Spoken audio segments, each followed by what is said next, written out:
उद्या दिनांक 26 एप्रिल 2024 रोजी दुसऱ्या चरणातले लोकसभा मतदान होणार आहे।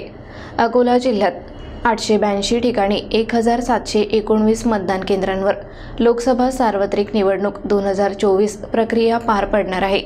त्याकरिता अकोला जिल्हा प्रशासनाची तयारी सुरू झाली असून आज सकाळी विविध मतदान केंद्रांवर पोलीस संरक्षणात ईव्हीएम मशीन रवाना करण्यात आल्या। लोकसभा निवडणुकीच्या दुसऱ्या टप्प्यासाठी अकोला जिल्ह्यात विपुल प्रमाणात तयारी करण्यात आली आहे।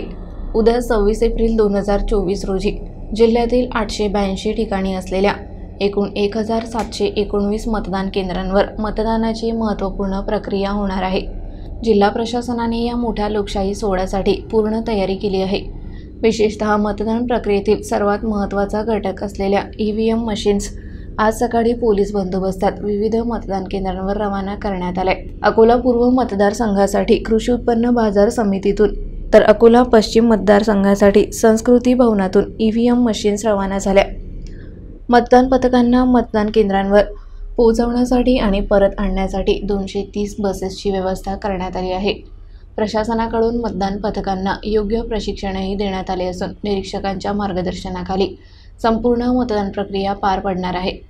उद्या सकाळी 7 वाजतापासून जिल्ह्यातील सर्व 1719 मतदान केंद्रांवर नागरिकांना मतदानाचा हक्क बजावता येणार आहे।